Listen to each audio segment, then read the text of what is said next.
Salam sejahtera, selamat datang ke program Econ Roundtable. Hari ini kita ada dua tetamu yang kita datangkan khas untuk membincangkan satu isu yang sangat menarik pada ketika ini, iaitu berkaitan dengan perusahaan kecil sederhana. So di sebelah kiri saya, guru saya, sifu saya, belajar banyak daripada beliau, iaitu Datuk Hafsah Hashim.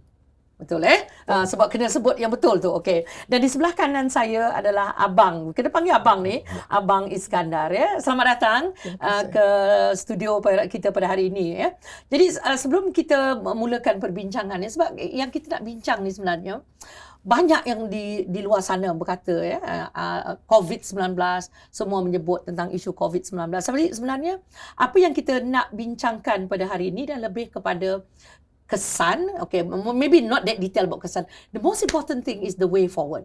Okay, can we have? Let me get Datuk Hafsah dulu punya pandangan. In your opinion, Datuk, bagaimana keadaan SME sekarang? Perusahaan kecil sederhana di Malaysia.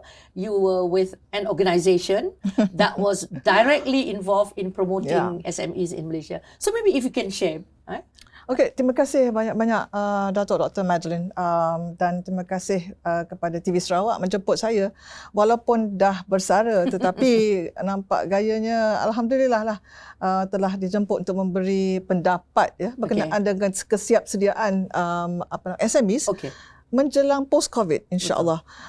Dan apa yang kita nampak kesan daripada COVID itu sendiri bagaimana perusahaan kecil dan sederhana ini telah pun dapat ditangani pada saya.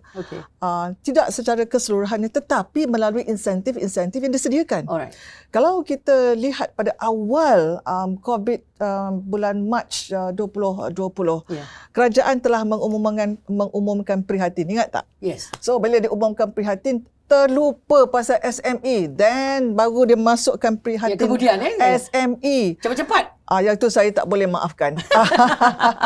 Jadi and then after that tak cukup juga dan dia juga umumkan penjana dan antara first announcement between the prihatin yang pertama sehinggalah ke penjana ada 6 tak silap saya pengumuman yang dibuat. Jumlah insentif untuk SME ketika itu 95.8 bilion ringgit. Daripada keseluruhan 300 lebih bilion. Betul. So Datuk merasakan 1/3 dikhususkan untuk perusahaan kecil dan sederhana. Sedangkan di Malaysia berapa banyak perusahaan kecil kita berapa? Pada sekarang Malaysia ada dalam lebih kurang 1 juta SME yang berdaftar. Okay, to be exact 907,000 syarikat perusahaan kecil dan sederhana yang didaftar mengikut sensus 2016 yang diumumkan pada 2017. Right. So rightfully the government should have another new round of census lah post COVID ni. Kena ada another round of census. Anyway, the last census was done dalam tahun 2016. So should be another census. Dah lebih dalam 6 tahun so dah. Datuk berpuas hati dengan insentif? Saya kurang. Pada saya, kalau saya lihat insentif penjana baru-baru ni saya berpuas hati dengan dengan dua perkara yang telah diumumkan. Yang pertama sekali fokus kepada recovery. So di situ saya puas hati. Dan yang kedua, kalau kita dapat lihat the plus points of this COVID-19, the acceleration of digitalization of SMEs is a must. Is a must. Kalau mereka tak masuk dalam mode online, dia tak masuk mode dalam digitalization, memang saya panggil istilahnya you better shape up or you got to shipped up. Wow, itu satu ungkapan yang cukup penting untuk didengar oleh para PKS kita Okey. Now, balik kepada Abang Iskandar. So, sebagai seorang pengusaha dan juga yang terlibat dulu di multinational dan juga terlibat dalam corporate lah kan. And now, what can you say about our SMEs? Now you're facing the former CEO yang banyak membantu SMEs di Malaysia. What do you think? Is there anything else that you think that kita perlu? Thank you, Datuk Doktor. Dua-dua Datuk Doktor. Saya tak apa. Betul. 30 years I spent dalam corporate. But the last 4 years, saya usaha sendiri buat SMB. Dalam dua bidang. Satu, oil and gas services. Dua, seperti yang Dr. bagi tahu Hamzah, tadi, yeah. Cyber. Right. So I've got a cyber security punya Good. new. Wow, So okay. dua. Datuk punya point, the most important thing is the road to recovery. Right. Nanti I will talk a bit about the detail Betul. about recovery. Dalam dua ni experience saya, dalam oil and gas ni, the good thing is rationalization. Okay. Yang tak boleh mampu tu had to go. Alright. Betul. Because tak boleh bersaing. Right. Tetapi in oil and gas ada glimmer of hope lah. Okay. Harga minyak dah naik sikit. Okay. And we are dependent on Petronas punya activity. Okay. So Petronas punya activity telah meningkat. So ada harapan. Okay. But the same time ramai juga kawan-kawan yang dah bungkus. Dah bungkus. Ini disebabkan oleh COVID. COVID. And also yang Datuk mention tadi, they are not able to compete. Alright. So satu. And tapi on cyber security ni, interestingly, banyak insentif to do all these things. So memang satu yang they must go. Okay. IR 4.0 digitalization they must go. Tetapi every time saya pergi jumpa mereka SME, dia kata senang aja abang. Saya gaji bulan ni pun saya tak tahu boleh bayar ke tak. There you are asking me to put defense in my cyber security punya tu. Which is my priority? My priority is to just survive. Survival. Yes. So nanti kita cerita about the road to recovery. But this is very interesting. You know, you are mentioning something that is really tadi Datuk sebut just digitalization, and now you're going into something dulu kerja oil and gas, which I think is a bit quite different from what you're doing. Why? That is why bila pandemic ni, you are forced to kata orang the word now is pivot lah. Yeah. You have to find. Because kalau you stay in that business, contohnya lah ni kita very open. Dengan Petronas, I got a job, the last job I got was 2019. 2020 tak ada business langsung because of activity berkurang dan sebagainya. Kalau if you keep staying, kata orang tu pour good money on a bad business, you will never go. So you must take that brave decision to say, let's look into another. And also oil and gas, satu lagi masalah dia, of course at one time harga dia dah, you know, at that time kita lihat harga menurun juga. So saya rasa kita berhenti seketika, Datuk. So because there's two very interesting discussion here. Saya mendengar you shape up or you ship out. Di sini kita dengar pivot. So I really think this is something that we will proceed untuk discuss di yang fasa di peringkat episod yang kedua lepas ini. So kita akan berjumpa untuk membincangkan topik ini dengan lebih mendalam lagi, iaitu di SMEs atau perusahaan kecil dan sederhana di Malaysia dan khasnya nanti di Sarawak. Ya. Okey, kita jumpa lagi selepas ini.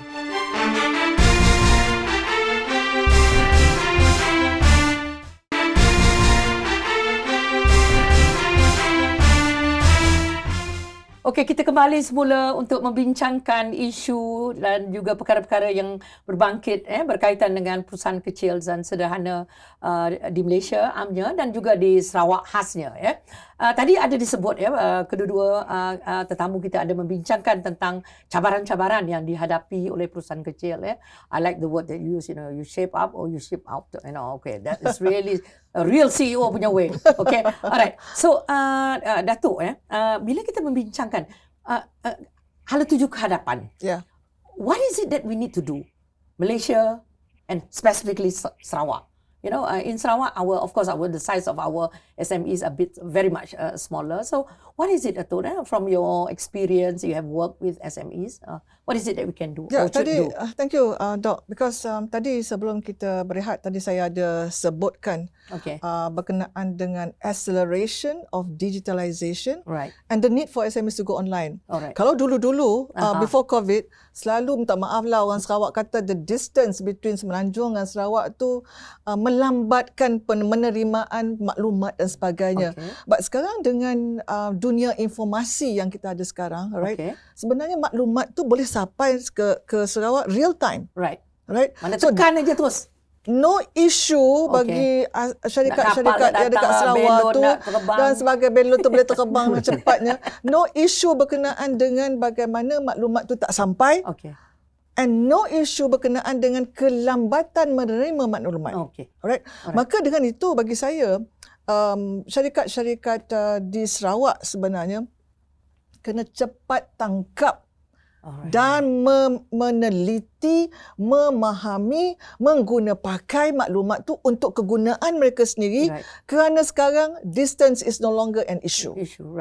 It's no longer an issue. Kalau siapa lambat? Kalau lambat, dia dah peluang dah tak ada lagi. Lepas, ya? And because of that, saya nak juga berkongsi ya, bagi syarikat-syarikat yang berada di Sarawak, sebenarnya the proximity and the geographical location antara Sarawak dengan Brunei, Sarawak dengan Kalimantan yang sekarang sedang menaik, I think the opportunities kat situ, tolonglah look for those opportunities. Thank you. Because those opportunities are abundant. Dekat Kalimantan baru nak naik, baru nak jadikan sebagai capital city of Indonesia. Betul. And henceforth, they need the support. Right. And it should come from nothing else but Sarawak. Okay. That close proximity should be used as an opportunity for them untuk membekal bukan saja produk tetapi juga perkhidmatan. Betul. And Sarawakians are seen to be able to have the skill sets, the talent and the creativity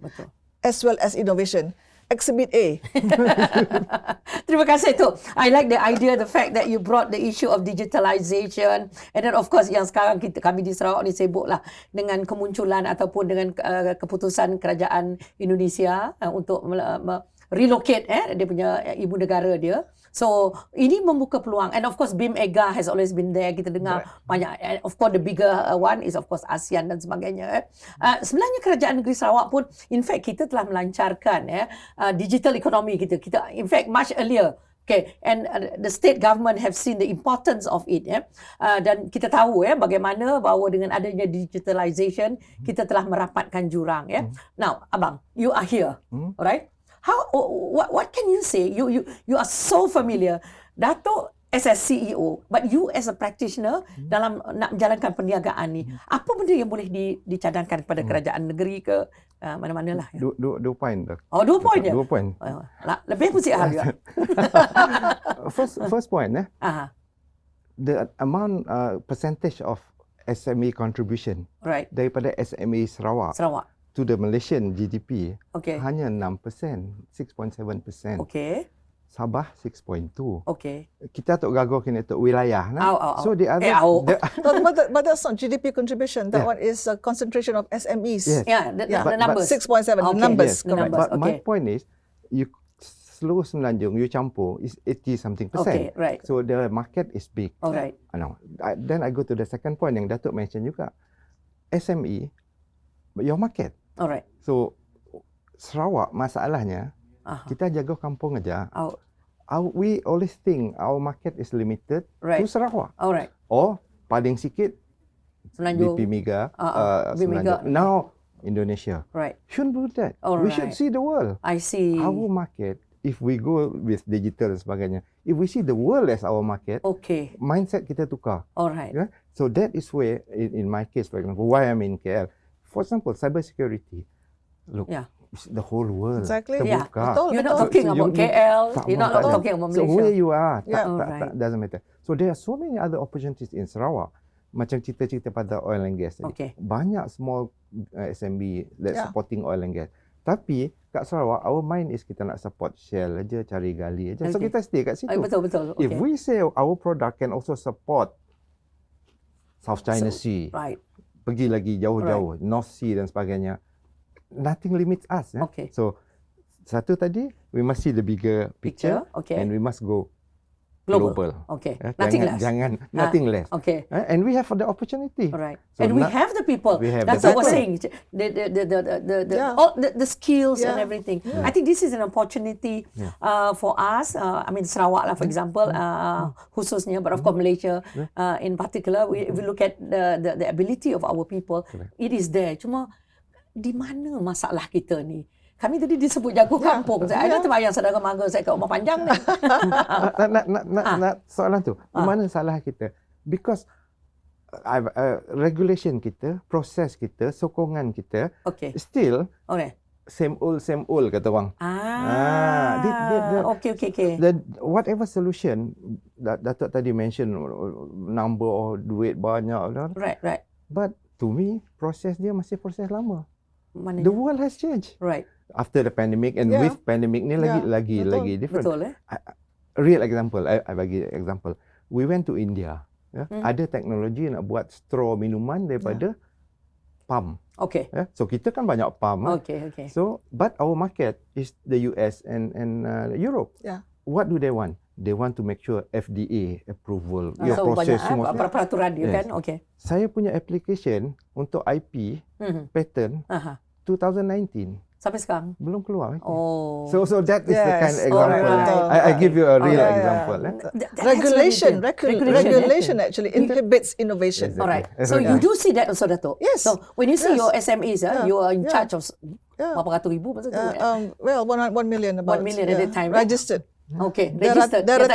are 3.3 million not registered SMEs. Okay, alright. So this is a very, very important point that we will look at. Regulation. So when you talk about regulation, that's where the role of the government, peranan yang dimainkan oleh pemerintah. Should we just allow government to be, really the sole? Okay, it's always the debate between market versus the state. Correct. So I think kita kembali selepas ini untuk membincangkan selepas ini apa yang boleh dilakukan untuk memajukan SME di Sarawak khususnya supaya SME kita boleh bergerak maju melangkah ke hadapan.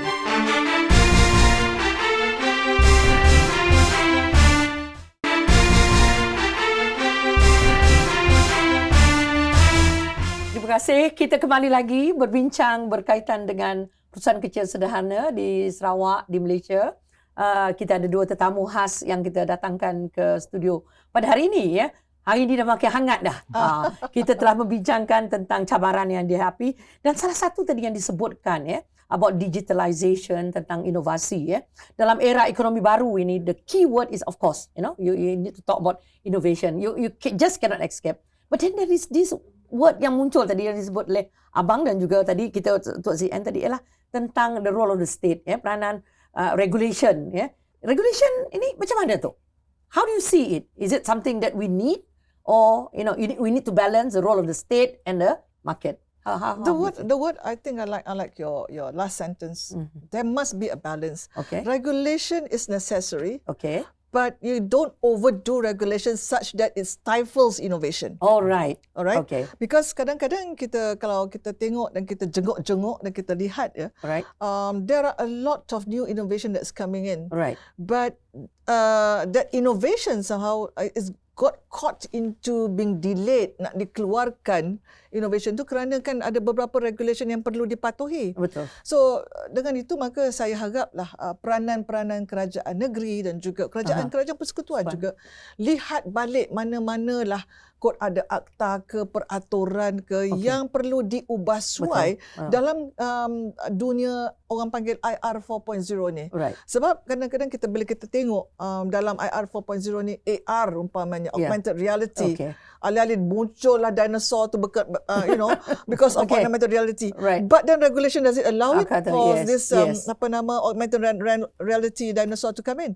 So all those things have got to be looked into. Dan saya percaya kalau ada pengubahsuaian, right, dan ada balance di antara innovation and regulation, we should be working towards what I call future Malaysia in a digital world.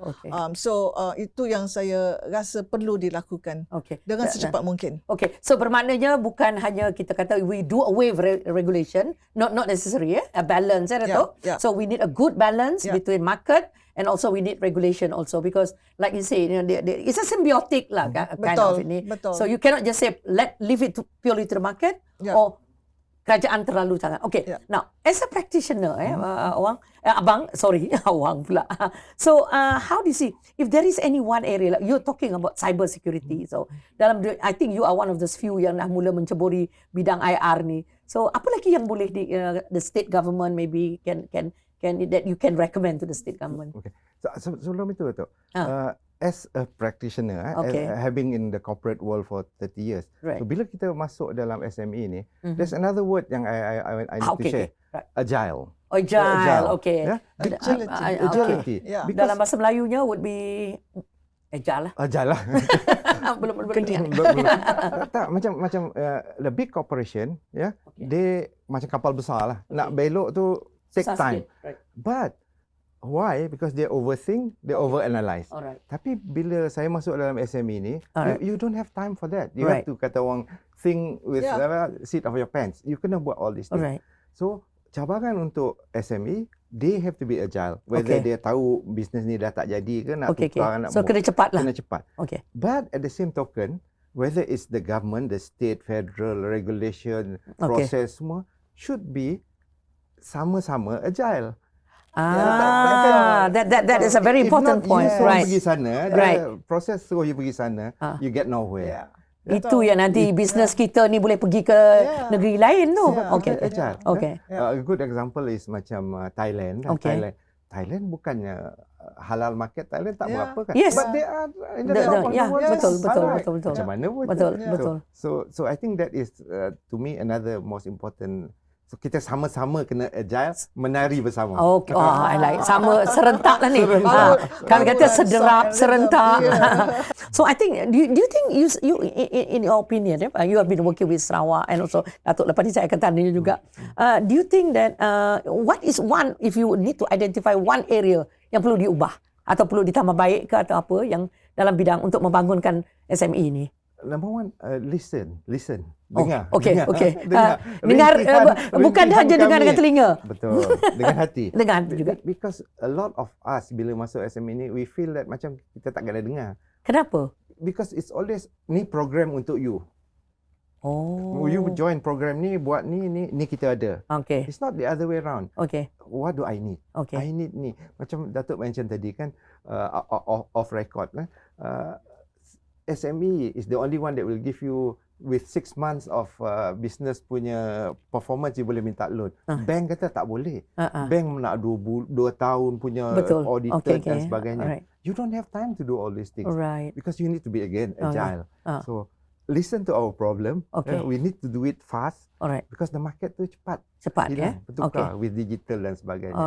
Help us. Listen to us. So the word listen is very, very important. So orang yang ke atas tu kena perlu mendengar, bukan saja dengan telinga, perlu juga mendengar dengan hati dia. Tok.